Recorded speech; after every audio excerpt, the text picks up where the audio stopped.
कि फिलिस्तीनी human animals हैं, मतलब मानवीय जानवर हैं, या उन्होंने कहा कि पूरे गाजा को खत्म कर देना चाहिए, मारकाट मचा देनी चाहिए, किसी को नहीं छोड़ना चाहिए, पैलेस्टीनियन बच्चे को भी नहीं छोड़ना चाहिए। इस तरह के बयान जो मिनिस्टर्स के आए, उनको कह दिया कि ये उनके व्यक्तिगत बयान। भारत में एक ऐसी पार्टी है, एक ऐसी सरकार है जिसने, जो अभी सत्ता में, जिसने एक प्रेसिडेंस बनाया हुआ है, एक तरह से जिसने पूरा कि जो जुल्म करो और फिर जिस पे जुल्म किया है उसी को दोषी ठहरा।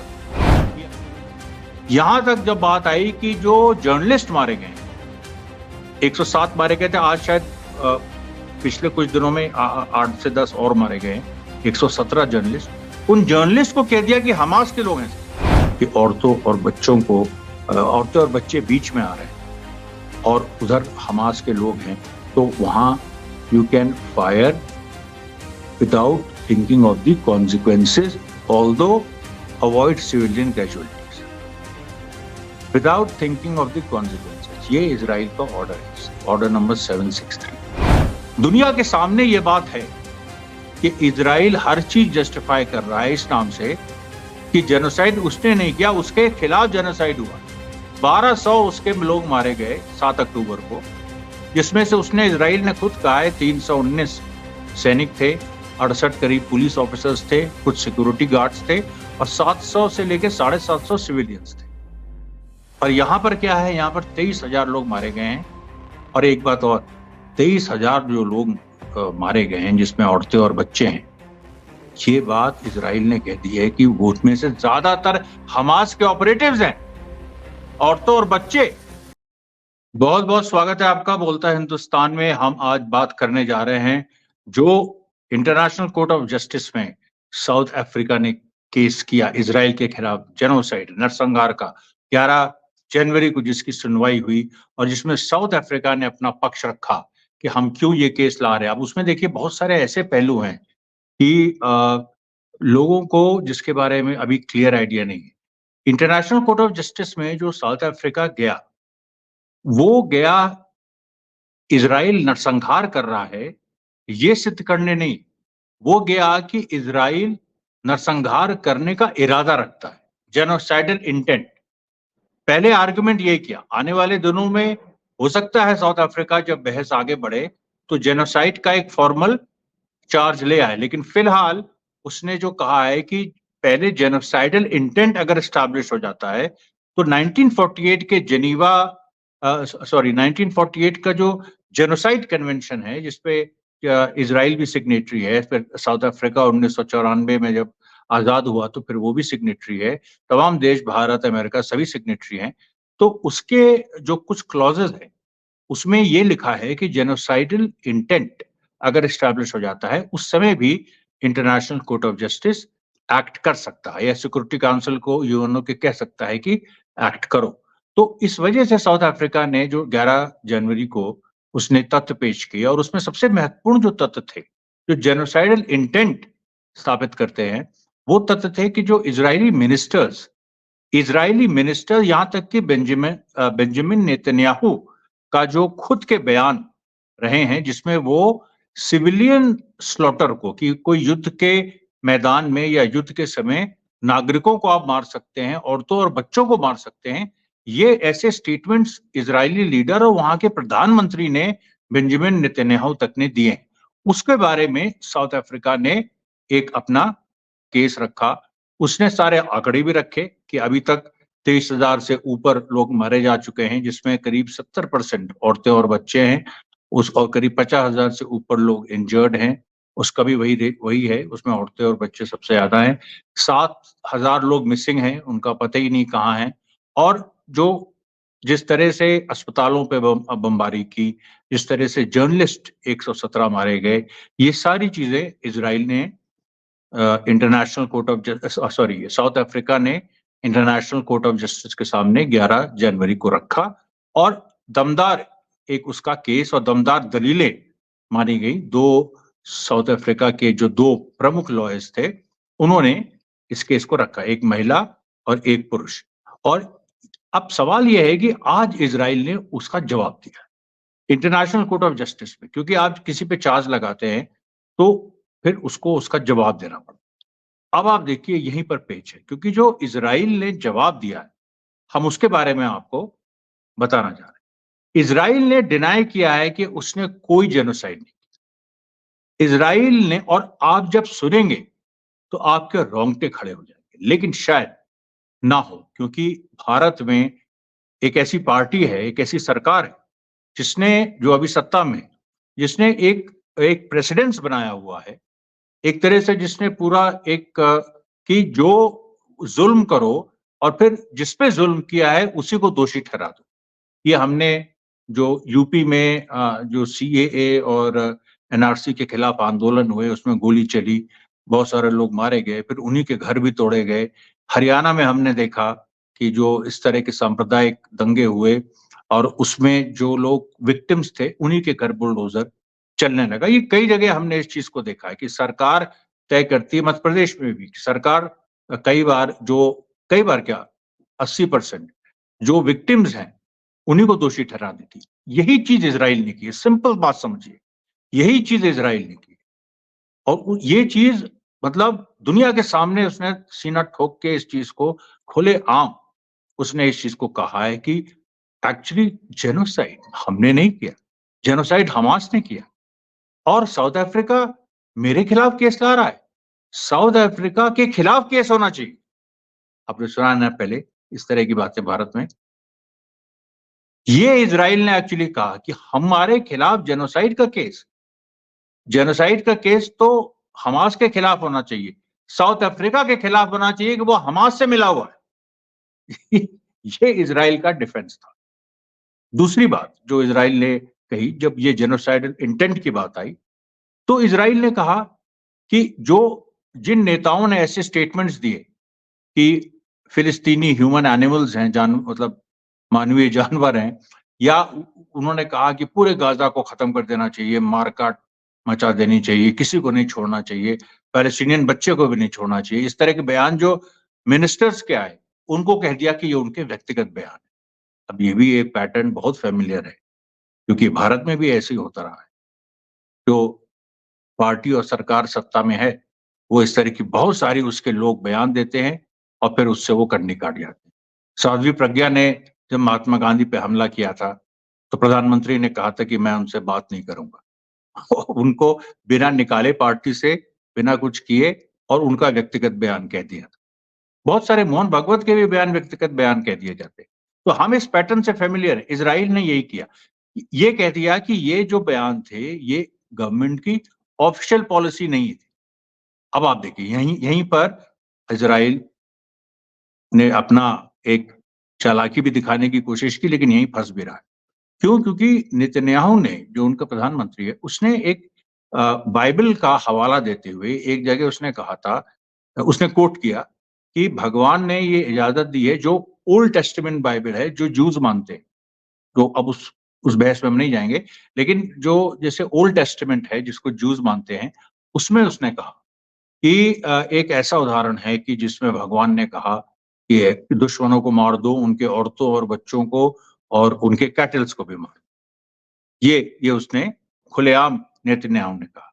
लेकिन इजराइल ने जो डिफेंस दिया आज, उसमें जो इजराइल के 5 लॉयर्स हैं, उनमें से एक ने इस बात को कहा कि नेतन्याहू को आउट ऑफ कॉन्टेक्स्ट लिया गया है। अब फिर की यही बात अभी जो सरकार है वो भी यही कहती है, जो भी अभी जो पार्टी सरकार में है, वो भी यही कहती है कि हमको बिना संदर्भ, आप मतलब कोई भी आप बयान दे दीजिए कि लड़कियों के ऊपर जो रेप होता है उसके लिए लड़कियां जिम्मेदार हैं, कुछ भी इस तरह की बातें बीजेपी नेताओं ने बहुत सारी कही, लेकिन उसको उन्होंने कह दिया है कि ये संदर्भ से काट के लिया गया। बहुत ऐसी हजारों उदाहरण है। तो अब इजराइल भी यही कह रहा है कि नेतन्याहू ने जो कहा वो संदर्भ से काट के दिखाया जा रहा है। वो तो एक बात कह रहे थे कि भाई इस तरह से होता है, और ये देखिए हमारे उसमें बिब्लिकल ओल्ड टेस्टामेंट में इस तरह की बात है। अब इस तरह की बात आज कहने का क्या क्या पर्पस है? अच्छा, अब ये जो बात आई है, जो इजराइल ने आज डिफेंड की है कि हमारी ऑफिशियल पॉलिसी नहीं। अब ऑफिशियल पॉलिसी में ऑर्डर नंबर 763 जो इजरायली गवर्नमेंट का है और जो कि गुप्त है, उसमें ये बात कही गई है साफ तौर पे, और जो मेरे ख्याल से साउथ अफ्रीका जिसको प्रेजेंट करेगा, जिसमें ये बात कही गई है कि जहां पर भी आप ये देखो कि औरतों और बच्चों को औरतें और बच्चे बीच में आ रहे हैं और उधर हमास के लोग हैं, तो वहां you can fire without thinking of the consequences, although avoid civilian casualties. Without thinking of the consequences, ये इजराइल का ऑर्डर है, ऑर्डर नंबर 763, जो इजरायली वॉर मिनिस्ट्री ने आईडीएफ को इशू, ये कोई नहीं जानता इसके बारे में। अब जब ये बात कही है तो इसका मतलब ये है कि ऑफिशियल इंटेंट कहीं ना कहीं है, ऑफिशियल पॉलिसी कह रही है इस बात। अच्छा, इसमें एक और देखिए बात, जो साउथ अफ्रीका ने चार्ज लगाया कि इतने सारे औरतें मर गई, इतने सारे बच्चे मर गए, तो पता है इसराइल ने क्या कहा? इसराइल ने कहा कि वो तो हमास ने मारे। कह रहे वो तो हमास ने मारे। हमास ने उसने ऑफिशियल स्टेटमेंट दिया है आज इंटरनेशनल कोर्ट ऑफ जस्टिस के सामने इजराइल के लॉयर्स ने कि हमास ने बूबी ट्रैप करके, मतलब बारूद वारूद लगा के कई बिल्डिंगें अपनी खुद ही उड़ा दी, अपने लोगों को खुद ही मार दिया। ये बात आज इजराइल कह रहा है। दूसरी बात, इजराइल ये कह रहा है कि औरतें और बच्चे जो मारे गए हैं वो हमास की वजह से मारे गए, क्योंकि हमास जो है वो उनको शील्ड के रूप में यूज करता है। अच्छा, ये बताइए, कहीं भी कोई भी एक डॉक्यूमेंट, एक भी वीडियो इजराइल, मैं हमास की वीडियोस की बात नहीं कर रहा हूं, एक भी वीडियो ऐसा है जो इजराइल सामने लाया है जिसमें ये दिख रहा हो कि हमास औरतों और बच्चों को आगे कर रहा है और पीछे वो है और उधर आईडीएफ की सेना है? कोई है वीडियो? कोई एविडेंस है? तो ये सब बातें तो ऐसी हैं जो किसी भी तरीके से, जब जिसके बारे में कोई प्रमाण नहीं है, और इजराइल जो है इस तरह से बातें कर रहा है इंटरनेशनल कोर्ट में, इंटरनेशनल फोरम में। दूसरी बात, इजराइल ये कह रहा है कि जो ज्यादातर अस्पतालों पे बमबारी हुई है और ये हुई है, उसमें कहीं ना कहीं हमास के टनल्स थे। ये बात भी आपको याद होगा, अल शिफा हॉस्पिटल में जो पूरा इजराइल ने एक हफ्ते का ऑपरेशन किया, मरीजों को मार दिया, मतलब स्नाइपिंग उससे मार दिया, पूरी तरह से कत्लेआम मचाया, और वहां हमास की कोई टनल नहीं मिली। एक जो उन्होंने वीडियो दिखाया था, उसको खुद यूएस और अमेरिका की एजेंसीज ने कहा कि ऐसा कुछ भी इसमें नहीं साबित होता है कि अल शिफा हॉस्पिटल के अंदर टनल्स थी। एक भी इजराइल ऐसा प्रमाण नहीं पेश कर पाया है कि हॉस्पिटल के नीचे टनल्स है। अब देखिए, ये तो जब भी कोई इस तरह की बात होती है इंटरनेशनल कोर्ट में, तो मिनिमम, मतलब हमने ये देखा है कि जिस पे चार्ज लगता है तो डिफेंस का वकील हर तरह की दलील देता है, लेकिन उसके भी कुछ रूल्स होते हैं। मतलब जैसे अगर किसी क्रिमिनल पे चार्ज लगा, मर्डर का चार्ज है, तो उसका उसका वकील हर तरह की दलील देगा, लेकिन उसके भी तो कुछ रूल्स होंगे ना, उसको भी कुछ प्रमाण देना होगा। यहां पर इजराइल ने एक तरफा अपने ऊपर के सारे एलिगेशन वापस हमास और साउथ अफ्रीका पे लगा दिए और ये कह दिया कि साउथ अफ्रीका पे केस चलना चाहिए। अब आप ये बताइए कि साउथ अफ्रीका का जो पर्पस था इस केस को ले जाने के लिए, इसका जो भी आउटकम निकले, लेकिन साउथ अफ्रीका का जो पर्पस था कि इजराइल एक्सपोज हो, इजराइल का असली चेहरा वो पब्लिक के सामने आए, पूरी दुनिया के सामने आए। दुनिया के सामने ये बात है कि इजराइल हर चीज जस्टिफाई कर रहा है इस नाम से कि जेनोसाइड उसने नहीं किया, उसके खिलाफ जेनोसाइड हुआ। 1200 उसके लोग मारे गए 7 अक्टूबर को, जिसमें से उसने, इजराइल ने खुद कहा है, 319 सैनिक थे, 68 करीब पुलिस ऑफिसर्स थे, कुछ सिक्योरिटी गार्ड्स थे, और 700 से लेकर 750 सिविलियंस थे। और यहां पर क्या है, यहां पर 23,000 लोग मारे गए हैं। और एक बात और, 23,000 जो लोग मारे गए हैं जिसमें औरतें और बच्चे हैं, ये बात इजराइल ने कह दी है कि वो उसमें से ज्यादातर हमास के ऑपरेटिव्स हैं, औरतों और बच्चे। यहां तक जब बात आई कि जो जर्नलिस्ट मारे गए, 107 मारे गए थे, आज शायद पिछले कुछ दिनों में 8 से 10 और मारे गए, 117 जर्नलिस्ट। उन जर्नलिस्ट को कह दिया कि हमास के लोग हैं सब। अब आप जब ये करिएगा कि आप ये कह दीजिएगा कि औरतें और बच्चे हमास के लोग हैं, तो ये बात तो आपने शुरू से ही कह रहे हैं आप कि गाजा पूरा जिम्मेदार है जो 7 अक्टूबर को हुआ, कि गाजा के सिविलियंस निर्दोष नहीं है, तो फिर ये क्यों ड्रामा कर रहे हो? एक तरफ कह रहे हो कि नहीं हम तो हमास के खिलाफ अभियान चला रहे हैं और उसमें तो कुछ तो ऐसी होती ही चीजें, क्योंकि लड़ाई तो ब्रूटल होती है, उसमें कोलैटरल डैमेज होता है, कुछ लोग सिविलियंस मारे जाते हैं। उसके लिए एग्जाम्पल भी इजराइल के लॉयर्स ने दिए कि सेकेंड वर्ल्ड वॉर में ऐसा हुआ, देखिए उस घटना में ऐसा हुआ, सिविलियंस मारे गए। पर सवाल ये नहीं है, सवाल आज का है। एक चीज और, जो साउथ अफ्रीका ने 7 अक्टूबर को जो हुआ उसका जो इतिहास साउथ अफ्रीका ने रखा कि 1948 में फिलिस्तीनियों को कैसे लाखों फिलिस्तीनियों को उनकी जमीन से बेदखल किया गया, जो आर्म्ड गैंग्स थे इजराइल के उन्होंने बेदखल किया, गुंडों ने, क्रिमिनल्स ने रेप किया, मर्डर किया और उसके बाद लगातार 1948 से अभी तक ऐसी ही स्थितियां चली आ रही हैं। यूएनओ का पूरा डिसीजन है कि फिलिस्तीन एक इंडिपेंडेंट राज्य होना चाहिए, लेकिन इजराइल ने उसको होने नहीं दिया। ऑस्लो पीस अकॉर्ड्स जो 93 में हुए उसको भी वायलेट किया। तो ये सारी जो चीजें इजराइल ने की, इसको साउथ अफ्रीका ने रखा था एज अ कॉन्टेक्स्ट की संदर्भ 7 अक्टूबर का। इजराइल कह रहा है कि इस तरह का कॉन्टेक्स्ट बेकार है, बात आज की करो 7 अक्टूबर की करो। और वहीं पर देखिए, और यहीं पर विरोधाभास है, इजराइल कॉन्ट्रडिक्शन है, क्योंकि आप कह रहे हैं कि इतिहास की बात मत करो और खुद आप पूरा का पूरा इतिहास को एक गलत तरह से पेश करके आप लोगों के सामने रख रहे हैं कि देखो हमेशा इजराइल कैसा विक्टिम रहा है, उसके ऊपर इसने हमला किया, उसके ऊपर कभी इजिप्ट ने हमला किया, कभी किसी ने किया और हमेशा इजराइल ने अपने को डिफेंड किया। अभी भी इस लड़ाई को वो डिफेंसिव वॉर कह रहा है। अरे ये यार, ये तो एक जो सीधी बात है कि कम से कम जो दो देशों में लड़ाई होती है, तो जो देश हमला करता है और जो डिफेंड करता है वो कम से कम ये तो एक्सेप्ट करता है ना कि हम हमलावर हैं और दूसरा डिफेंस कर रहा है। और यहां पर हमास ने 7 अक्टूबर को हमला किया, फिर हमास पीछे हटा और इजराइल ने फिर गाजा पे हमला किया, ये कहते हुए कि हम हमास को डिस्ट्रॉय कर देंगे।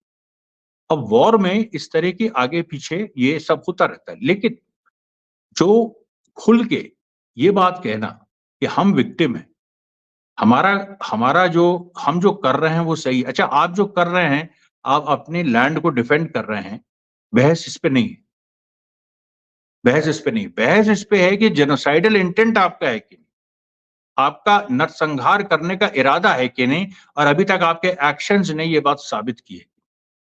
तो ये बात तो साबित हो रही है कि नरसंहार करने का इरादा इजराइल का है, लेकिन इजराइल कह रहा है कि सारी ये बातें झूठ है और जो सारे फिगर्स हैं, मतलब अगर इसके हिसाब से देखिए कि 23,000 जो लोग मारे गए हैं और जिसमें 70% औरतें और बच्चे हैं, उसमें ज्यादातर हमास, मान लीजिए आप इजराइल के नहीं 2-3 हजार सिविलियन होंगे, 20,000 हमास के लोग मार दिए, तो हमास की टोटल स्ट्रेंथ इजराइल के हिसाब से 30,000 है। 30,000 इजराइल के हिसाब से हमास की स्ट्रेंथ है। तो 30,000 में जब 20,000 तुमने मार दिए तो फिर लड़ कौन रहा है तुमसे?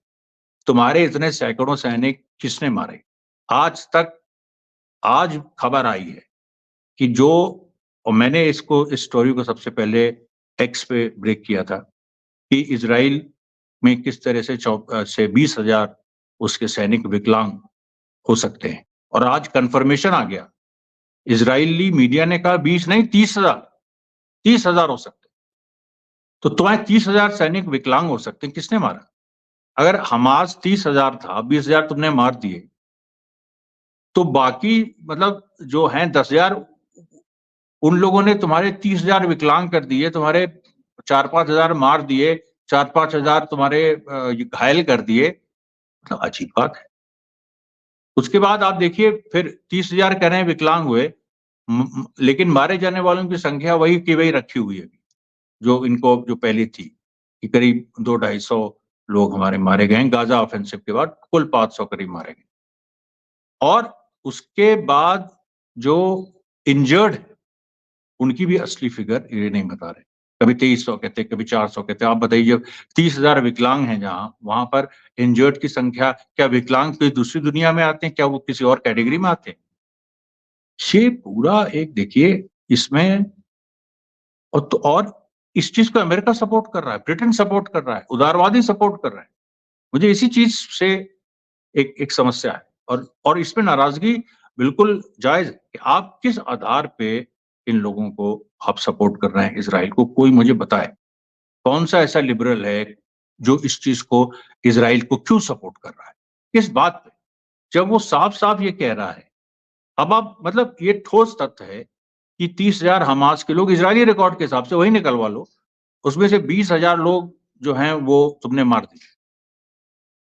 इस पॉइंट को बार बार रिपीट करना जरूरी है, क्योंकि लोगों के दिमाग में ये बात बैठ जानी चाहिए कि इजराइल इस लेवल पे जाके झूठ बोल रहा है।